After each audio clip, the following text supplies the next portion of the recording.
Hello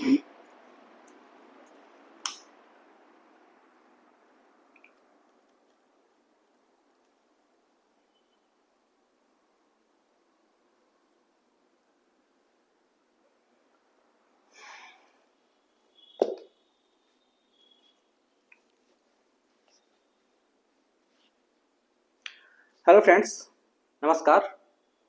तो आज हम उपस्थित हैं एक नए टॉपिक के साथ जिसका नाम है जीन पियाजे। थोड़ा सा गले में प्रॉब्लम है। तो आज हम पढ़ेंगे जीन पियाजे के बारे में। जीन पियाजे के बारे में पढ़ने से पहले जो जीन पियाजे का संज्ञानात्मक विकास के जो चरण हैं या फिर जीन पियाजे का जो नैतिक विकास के चरण हैं, उनको जानने से पहले जीन पियाजे से संबंधित कुछ बहुत महत्वपूर्ण शब्दावलियां हैं जिनको जानना बहुत ही इम्पोर्टेंट है, क्योंकि उन वर्ड्स के जाने बिना जीन पियाजे को पढ़ना थोड़ा कठिन हो जाता है। इसीलिए सबसे पहले हम उन कठिन शब्दावलियों को जानेंगे और इन कठिन शब्दावलियों में से भी बहुत सारे क्वेश्चन पूछे जाते हैं। लगभग हर पेपर में कम से कम 2 या 3 सवाल इन शब्दावलियों से पूछ लिए जाते हैं जीन पियाजे के। तो सबसे पहले हम इन शब्दावलियों के बारे में जानेंगे। तो आइए शुरू करते हैं आज का नया सेशन। जीन पियाजे का संज्ञानात्मक विकास। तो जीन पियाजे का जो संज्ञानात्मक विकास है, जीन पियाजे कहते हैं कि जो बच्चा होता है वो अपने ज्ञान की रचना, जो कंस्ट्रक्टिंग ऑफ नॉलेज होता है, वो बच्चा खुद करता है। जबकि वाइगोस्की कहते हैं कि जो बच्चा होता है वो अपने ज्ञान की रचना उसको समाज के द्वारा होता है। लेकिन जीन पियाजे यहाँ पे ये बोलते हैं कि बच्चा अपने ज्ञान की रचना खुद करते हैं। ज्ञान की रचना खुद करने से मतलब ये है कि जो भी चीजें समाज में हो रही हैं उसको देखकर बच्चा जो है वो सीखता है और अपने ज्ञान को उस हिसाब से व्यवस्थित करता है। यानी कि ज्ञान की जो अपना रचना होता है वो खुद करते हैं। ज्ञान, मैं एक माध्यम हो सकता हूँ, लेकिन बच्चा क्या हो, बच्चा उस ज्ञान की रचना क्या करता है, खुद ही करता है। अर्थात मान लीजिए कि टीचर एक माध्यम हो सकता है, टीचर सब कुछ नहीं है, टीचर उसको घोल के पिला नहीं देगा। वो बच्चे के ऊपर डिपेंड करता है कि वो उसकी ज्ञान की रचना किस प्रकार से करता है। ठीक है, तो बच्चा क्या है, बच्चा एक नन्हा वैज्ञानिक है जो अपने ज्ञान की रचना क्या करता है, खुद करता है। दूसरी बात ये कि जो पियाजे हैं और जो वाइगोस्की हैं दोनों ही संरचनावाद के क्या है, समर्थक हैं। पियाजे संरचनावाद के दो चरण होते हैं, दो भाग होते हैं। पहला कि संज्ञानात्मक रचनावाद और दूसरा होता है सामाजिक रचनावाद। संज्ञानात्मक रचनावाद, जो कि अभी मैंने पहले बताया कि संज्ञानात्मक रचनावाद जो है उसे दिया है जीन पियाजे ने, जबकि सामाजिक रचनावाद सॉरी सामाजिक जो रचनावाद है उसको दिया है वाइगोस्की ने। तो सबसे पहले जीन पियाजे के बारे में हम पढ़ेंगे, उनके कुछ इंपॉर्टेंट जो शब्दावलियां वर्ड्स हैं उनके बारे में हम जानेंगे। सबसे पहले तो ये जानिए कि जीन पियाजे कहते हैं कि जो विचार होता है, जो कुछ भी हम सोचते हैं वो भाषा से पहले आता है, क्योंकि बिना विचार के हम भाषा का निर्माण ही नहीं कर सकते। हालांकि यहाँ पे जब वाइगोस्की साहब की बात होती है तो वो कहते हैं कि पहले विचार आता है, पहले भाषा आता है तब विचार आता है, क्योंकि अगर भाषा ही नहीं होगी तो विचार ही नहीं होगा। तो इन दोनों में काफी सारा वो डिफरेंस है, दोनों का अलग अलग मत है इस पे कि पहले विचार आता है या पहले भाषा आता है। तो जीन पियाजे बोलते हैं कि विचार जो होता है वो भाषा से पहले आता है। अगर वाइगोस्की साहब की बात करें तो वो बोलते हैं कि भाषा जो होता है विचार से पहले आता है। हालांकि जब हम बात करेंगे वाइगोस्की के बारे में तब जानेंगे इसके बारे में, लेकिन अभी हम यहाँ पे जीन पियाजे के बारे में जानते हैं, क्योंकि जीन पियाजे कहते हैं कि जो विचार होता है वो भाषा से पहले आता है। और ये जो भाषा होता है उसकी क्या होता है, दो भाग होते हैं बच्चों में। एक होता है अहम केंद्रित भाषा यानी ईगोसेंट्रिक लैंग्वेज, और दूसरा होता है सोशल लैंग्वेज यानी कि सामाजिक भाषा।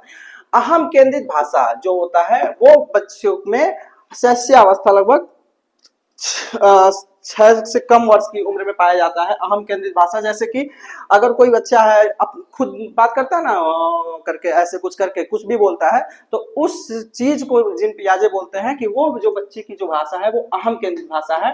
बाद में जब वो 7 वर्ष की उम्र में पहुंचता है या 6+ की उम्र में पहुंचता है तो वो सामाजिक भाषा में क्या होती है, वो कन्वर्ट हो जाती है। ठीक है, और जो अहम केंद्रित भाषा होती है, चूंकि सिर्फ खुद से ही बातें करता है तो वो कैसा होगा, एक तरफा। लेकिन जब वो भाषा सामाजिक भाषा होती है तो वो दोनों तरफ से हो जाता है, दो तरफा भाषा हो जाता है। तो पहला आज का हमारा टॉपिक है वस्तुओं की निरंतरता या फिर वस्तुओं का अस्थायित्व। तो वस्तुओं की निरंतरता या वस्तुओं के अस्थायित्व के बारे में अगर हम बात करें तो इसका मतलब ये होगा कि वस्तुएं जो होती हैं वो आंखों से ओझल तो हो जाती हैं, लेकिन उनका अस्तित्व क्या होता है, बना रहता है। आंखों से ओझल होने के मतलब ये है कि जैसे मान लीजिए कोई बच्चा है और उसका खिलौना नहीं मिल रहा है तो वो क्या करेगा, वो रोएगा। वो जानता है कि मैं रोऊंगा तो खिलौना मुझको मिल जाएगा। जैसे उसकी कोई माँ है, माँ अगर उसके नहीं है, कहीं दूर किचन में खाना बना रही है और वो अकेले पड़ा हुआ है तो वो रोएगा, क्योंकि वो जानता है कि माँ यहीं पे है और मैं रोऊंगा तो वो आ जाएगा। इसे बोलते हैं वस्तुओं का अस्थायित्व या फिर वस्तुओं का निरंतरता। दूसरा टॉपिक ये है पलटावी या विलोमीयता, या इसे रिवर्सिबिलिटी या उत्क्रमणीयता बोलते हैं। पहले एग्जांपल के माध्यम से इसको जानते हैं। जैसे अगर मान लीजिए कि अगर मैंने लिखा 4 + 2 = 6, तो अगर बच्चा और फिर मैंने बच्चे से ये कहा कि बेटा 2 कैसे आएगा, 2 कैसे आएगा, तो अगर ये बच्चा 2 पुनः वापस लेते आए, यदि बच्चा 2 पुनः वापस लेते आए तो इसे बोलेंगे हम पलटावी या विलोमीयता या फिर रिवर्सिबिलिटी। मतलब कि बच्चा जिस बिंदु से चला था वापस उसी बिंदु पे वापस वो पहुंच जाए तो उसे बोलेंगे पलटावी या विलोमीयता या उत्क्रमणीयता। और हमेशा ये देखिएगा कि ये जो शब्द है उत्क्रमणीयता, विलोमीयता या पलटावीपन, ये पाया जाता है अक्षरों में। अक्षरों में का मतलब ये आकृति में नहीं पाया जाएगा, क्योंकि आकृति में पाया जाएगा कंजर्वेशन या संरक्षण। अच्छा, पलटावी या विलोमीयता या रिवर्सिबिलिटी या उत्क्रमणीयता जो है वो अक्षरों में पाया जाता है, अर्थात बच्चा जिस बिंदु से शुरू किया हो वापस उसी बिंदु पर वो पहुंच जाए तो उस बात को हम क्या बोलते हैं, रिवर्सिबिलिटी या फिर पलटावी या विलोमीयता। और यदि बच्चा जिस बिंदु से शुरू किया हो और वहां पे नहीं पहुंच पाए, अर्थात ये 2 वाली संख्या वो वापस नहीं ला पाए, तो इसे बोलते हैं इरिवर्सिबिलिटी, यहाँ पे जिसे बोलते हैं अपलटावीपन। तो इसमें याद रखिएगा, हालांकि ये पास पास नहीं है, एक यहाँ हो गया है। तो बच्चा जिस बिंदु से शुरू किया हो और वापस उसी बिंदु पे क्या हो, वापस चला जाए।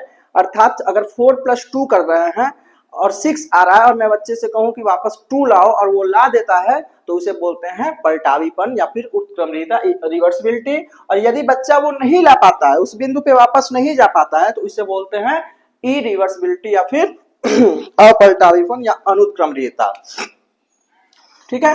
तीसरा क्या चीज है, तीसरा है संरक्षण, कंजर्वेशन।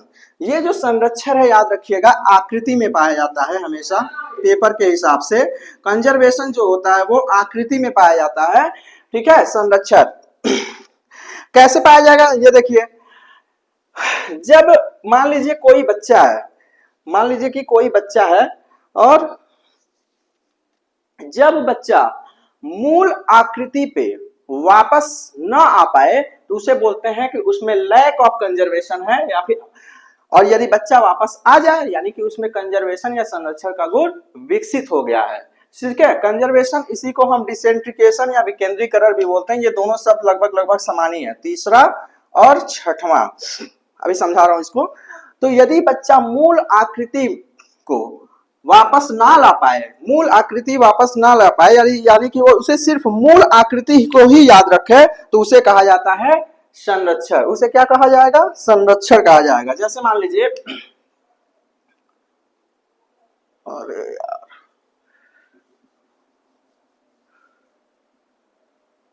जैसे अगर मैंने कोई एक एंगल बनाया, मान लीजिए कोई एक एंगल है ए, बी और सी।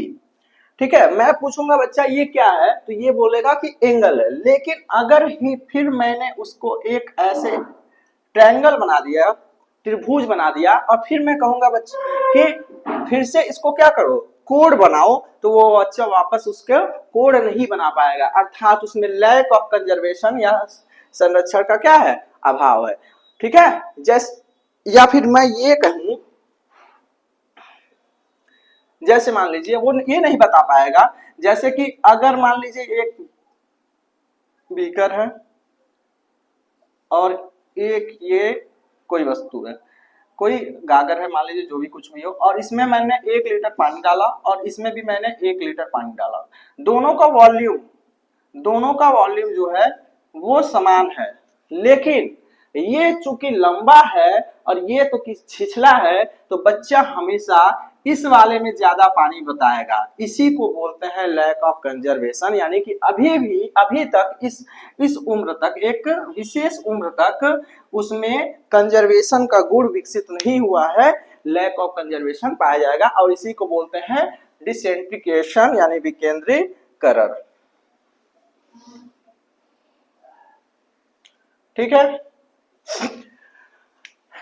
चौथा है एनिमिज्म। एनिमिज्म मतलब होता है जीववाद। बच्चा हर वस्तु में जीवन को समझता है, हर निर्जीव वस्तुओं में भी उसे क्या मालूम रहता है कि उसे उसमें जीवन है। जैसे अगर कोई ट्रेन वाला खिलौना है तो कहता है पापा हट जाओ वरना आपको चोट लग जाएगी, आप नीचे दब जाओगे। यानी कि बच्चा क्या कर रहा है, उस ट्रेन में भी क्या कर रहा है, जीवन को समझ रहा है, उस खिलौने में भी जीवन को समझ रहा है।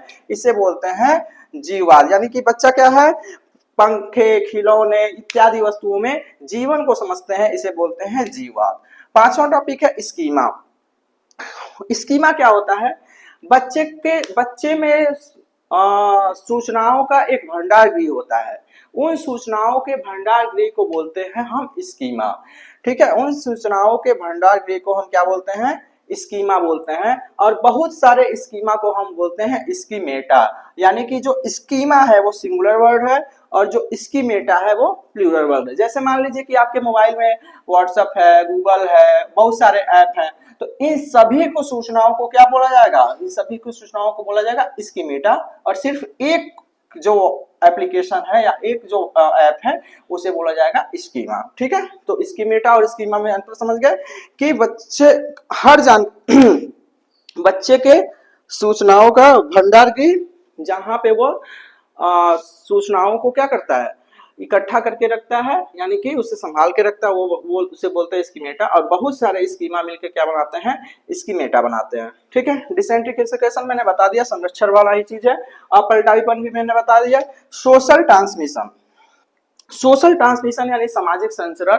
इसमें क्या होता है कि सोशल ट्रांसमिशन का मतलब यही होता है, सीधा सीधा ये कह सकते हैं कि बच्चा जो कुछ भी अपने समाज से सीखता है, जो कुछ भी उसके स्कीमा में होता है, उसको स्कीमा में डालने से पहले उस अपने ज्ञान क्या करता है, उसे सुव्यवस्थित ढंग से क्या करता है, ऑर्गेनाइज करता है। इसी को बोलते हैं हम सोशल ट्रांसमिशन। ठीक है, यानी कि क्या हुआ ठीक है।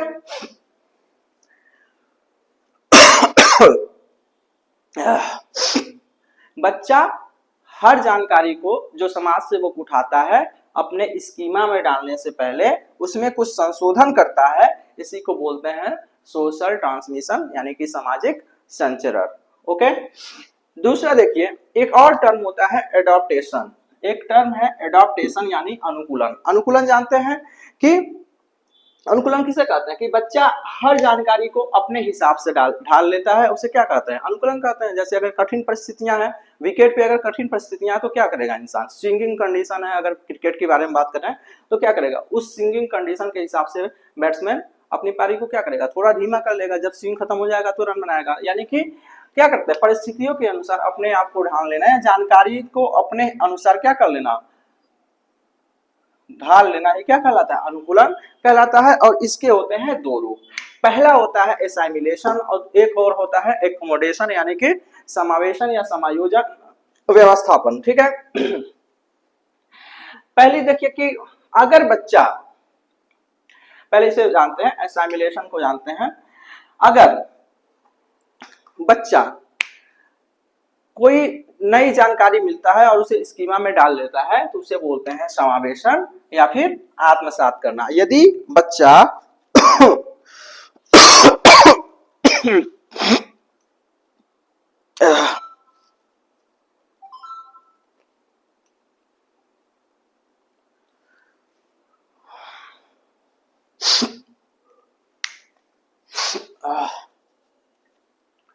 तो यदि बच्चा जानकारी को ज्यों का त्यों रख लेता है तो उसे क्या बोलते हैं, समावेशन या फिर आत्मसात करना बोलते हैं।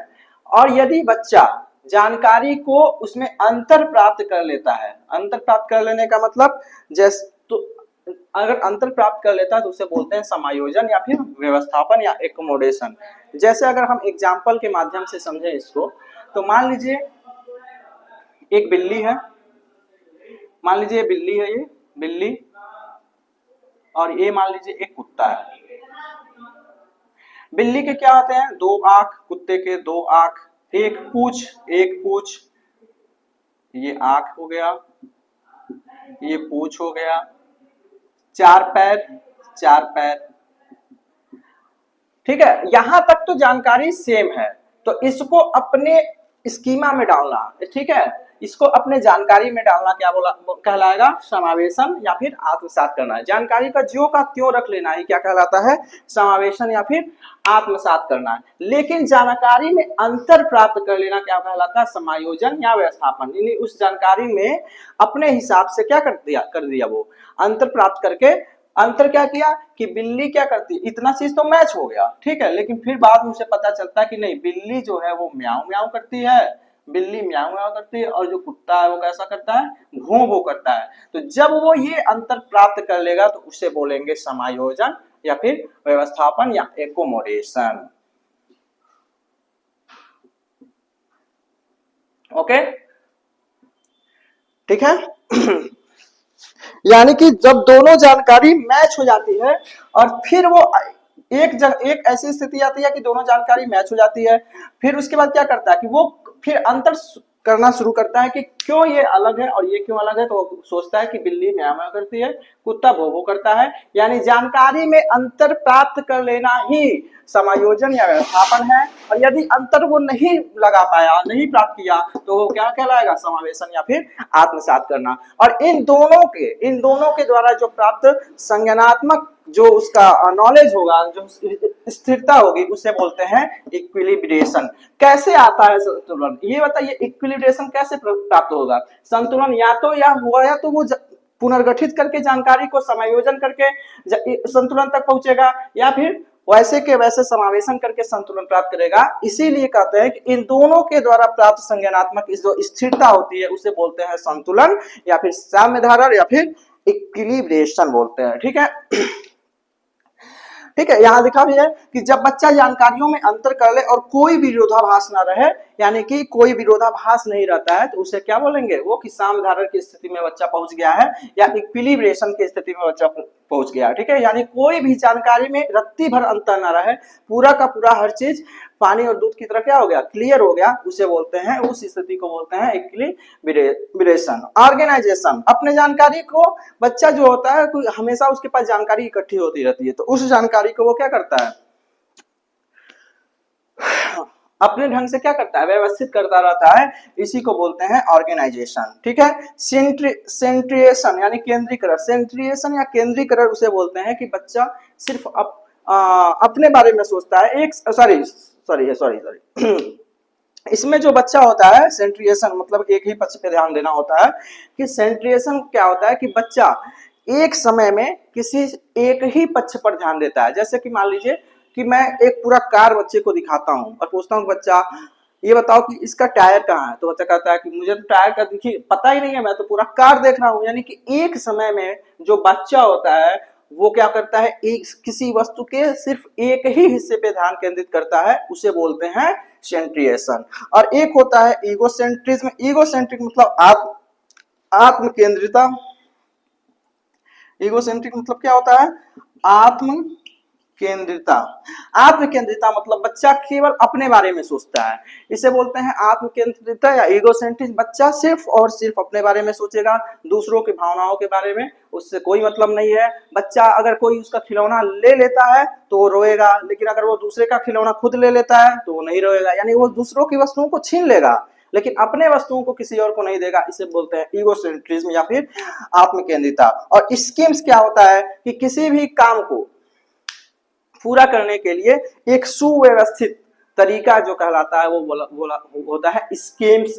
यहाँ पे याद रखिएगा कि यहाँ स्कीमा और स्कीमेटा में डिफरेंट है। और स्कीम्स दूसरा चीज होता है, यानी जैसे मान लीजिए कि कोई वो चित्र वाला एक ग्राफ जो नहीं आता है कि अलग अलग टुकड़े होते हैं और उसको क्या करना रहता है, उस मान लीजिए कोई कार्टून है तो उसको उस एक निश्चित पैटर्न में क्या होता है उसको सजाना होता है, तब जाके वो कार्टून पूरा होता है। तो वो तरीका मान सकते हैं यहाँ पे कि किसी भी कार्य को पूरा करने का जो सुव्यवस्थित ढंग होता है वो कहलाता है स्कीम्स।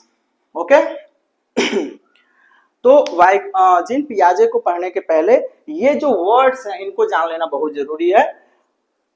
खासकर से ये वाला वो जो वर्ड है एकोमोडेशन और एसाइमिलेशन, ये वर्ड बहुत ही क्या होता है आता है, पूछता है। एकोमोडेशन जानकारी में अंतर प्राप्त कर लेना, एकोमोडेशन जब वो अंतर नहीं प्राप्त करता ज्ञान को ज्यों का त्यों आत्मसात कर लेना, समावेशन या फिर एसाइमिलेशन कहलाता है। ठीक है।